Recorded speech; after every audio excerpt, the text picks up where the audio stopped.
I know you lovely, lovely people.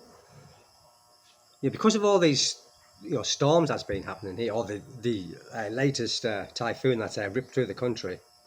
Uh, I thought I'd talk about the Great Storm of '87 that happened in England in 1987. Obviously, that's why it was called the Great Storm of '87, and it was in October.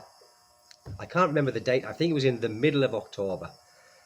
And at that time, I was living in the southeast of England with my father, and there was no storm. There was a storm forecast, but they said it wasn't gonna. It was just normal storm for the UK at that time of the year. But there was a meteorologist called Michael Fish, and he got a lot of flack over this. And he said in the weather forecast, "Don't worry, there's going to be no storm that comes through here." Well, he was talking about another storm. He wasn't talking about this hurricane that was coming through with, I think it was over 200 kilometer winds in the gusts. So that's a strong. It's strong. So anyway, on the eve of this storm, I'd been fishing because, as I said, I was living with my father, and we lived very close to the sea. Like I'm saying, very close, like 5 minute walk, 5 minute walk. And I'd been out fishing that day or that evening, and I caught some little codling. And I thought, that's great, I'll take those home, cook them. No sign of a storm. Little winds, normal. Little bit of rain, normal. Went home, and my father, was having a few beers in the house. He said, "Steve, do you want a beer?" "Yes, Dad, I'll have one of them." So we ended up, we cooked the fish, ate the fish, and we're drinking beer. Now, my father liked to drink, so he drank a lot more than me. In other words, he was pissed, right? So he went to bed. I went to bed after him, but I had a few beers, so I wasn't drunk. Went to bed, didn't hear nothing. I was dead to the world. Dead to the world. The next morning, got up as normal. Fucking water on the floor. What's that? I thought it was a burst pipe. Then I thought, well, there's been no frosts. Why would there be a burst pipe? So I'm looking around for for water shooting up. Looked under the sink, all that, nothing. Looked outside, and I didn't even notice. I kind of looked outside for the pipes and come back in the house. So I said, "Dad, there's all water in the house." He was pissed upstairs, well, hangover because he was drunk the night before. So he comes down, has a look. What's going on here? And then he went outside. Said, "Whoa, look at this!" Went outside, and it was like the apocalypse. Honest to God, people, it was just like a war had happened. Someone had dropped a bomb. It was absolutely horrendous. How I didn't notice it when I went out, I don't know, because the garden was full of debris, and there was tiles broken everywhere. Cars were flattened from trees that had come down, and it did, people. It looked like there had been a war, and because it wasn't forecast, it wasn't expected. So people did think that there'd been a war. Not just us, but everybody thought, because there was no electric, nothing. And then one of the first things my father said was, "Son," he said, "there's going to be a lot of people making a lot of money right now." And I thought, "Well, what do you mean? How?" And he said, "Everyone's going to be roofers. Everyone's going to be builders." Because roofs were blown off of houses, people, really. Ours was damaged, big style, but there was roofs totally gone. Totally gone. So it was, everyone was roofers. Not me, because I don't like heights. My father was the same, didn't like heights, so we didn't get involved in all that. But people were making a lot of money, just like they are now in the Philippines, price hiking because of a calamity. It's terrible, really. The government should step in and stop that, but that's another story. So there was a bar that my dad used to drink in all the time, and it was an Irish bar. I can't remember the name of it. The Fleur de Lis. It was called the Fleur de Lis. That's it. Well, that was open. Even though there was big damage there, that was open. There was all these Irish guys in there because there was no work. Like, their normal jobs. No one could get to work because of the trees that were down. There were millions of trees that were uprooted and just everywhere. And everyone was a chainsaw operator as well. Everyone was earning lots of money. Not us, but they were. And all these Irish guys were in there, well, because they couldn't get to work, and because we was in the southeast of England, most of these worked on construction sites in London. So, of course, what did they do? They all become roofers. And some of these, they were earning an absolute fortune just, to replacing tiles, felt, batten, things like that, and building garden walls and chainsaws. Because, as I said, there was millions of trees. Honestly, if you can't remember the Great Storm of '87 in the UK, Google it and you will see the pictures. It was absolutely catastrophic. It was just absolutely it looked like World War III. Seriously, people, it really, really did. Now, getting back to the Philippines, this has been voted the worst place on earth for calamities, storms, earthquakes, floods, these kind of things for 25 years. Now that's a long time, isn't it? Being voted 25 years in a row the most dangerous country regarding storms and calamities. Where I am, Mindanao, we don't get typhoons. The last typhoon that they had, apparently, and I think a subscriber told me, and I did check it out, it was I think 2012. So that's a long time ago. I wasn't here then, so I didn't experience any of that. Other parts of the Philippines, I mean, Cebu, I think there's people there who's been lived there for many years and said they'd never seen nothing like it. But doing a bit of our research into this place about the typhoons, and as this year been in like an exceptionally bad year, it said it's been consistent, but they said it's not worse than any other years because it always has these earthquakes. It always has earthquakes. I've been here 8.5 years, as I say. I've experienced many earthquakes here. So that's nothing new. The earthquakes are nothing new. The typhoons are nothing new. It's a harsh place to live.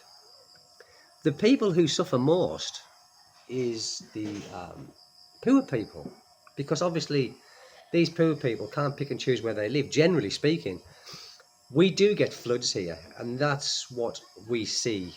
Not where I am, because we're very high up, but down into Dipolog, there is the Dipolog River and the Alaya River, what goes through Dapitan. And the people who live in the side of those places, it's gone. Their houses are gone. And it's not just their houses; it's their livestock, it's their livelihood. The goats, the pigs, chickens, they all gone, dead. In fact, you see sometimes in the river, they're just floating down the river, dead. But this is, like what's happening now is normal.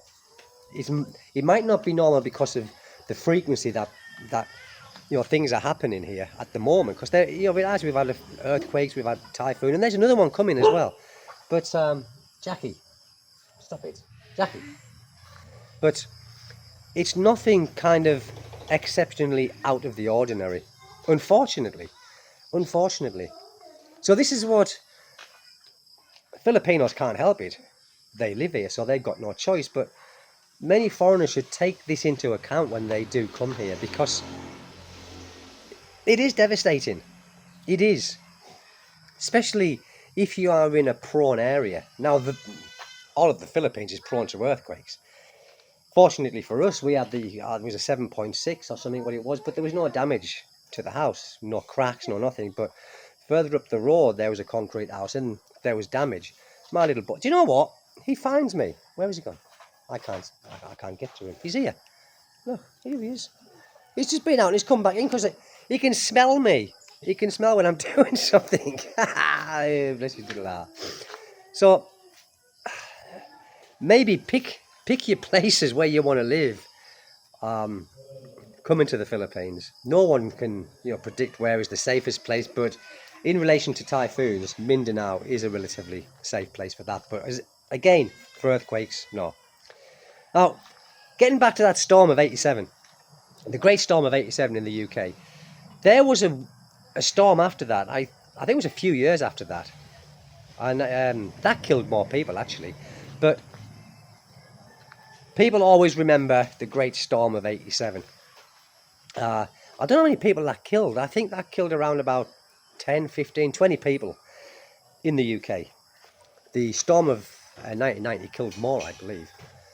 Now, the worst thing that that's ever happened to me, storm-wise, was we were going on a ship, and he'd used to leave from Portsmouth, and it was like a 4-day booze cruise, people, to Spain, to Santander. I think they've stopped it now, I don't know. But we went on a booze cruise. There was a few of us, all the lads went. I think it was about 9 or 10 of us. So we went to this booze cruise, and we got into the Bay of Biscay, Biscay, I think. And it got rough, people. It got now. I like ships. I've been on some rough ones. Like rides to Belgium and France. We used to do booze cruises and stuff. But this one was pretty horrific. And the ship had to set anchor in the Bay of Biscay because it was, they couldn't go forward, they couldn't go back. And it was rocking and it was rolling. And we was ordered to our cabins, so the bar closed. I had no choice. All the bottles were on the floor, everything. I was like, my mouth was watering, seeing all this drink going to waste. I think, oh, and they said, everyone back to your cabins. In the cabin, it was worse because it was, you laid down in like on your bunk, and you had to hold your bed, the bunk, because you'd fall out. Now I got the shit end of the stick. I was on the top bunk, so if I fell out, there was going to be damage. But that was the worst storm that I've ever experienced in my life, and I was out at sea. Now, and when it was, we were anchored up for a good day and a half, and the toilets, puke, it was terrible. It was terrible. But the good thing was they did eventually open the bar again. They did, and we got some complimentary drinks. Everybody got complimentary drinks. Now, many people didn't drink, did they? But we did, and there was a lot of other people there because it was known as a booze cruise. So there's lots of complimentary drinks, and there's a lot more drinking to be done. And I remember there was this. This is great. There was another bunch of people there, and I think they lived in Hampshire.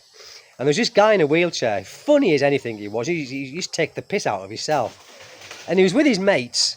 And when we got off at Santander, you have to put your cases and everything through the what do you call them? I thought you call them, but where they scan them.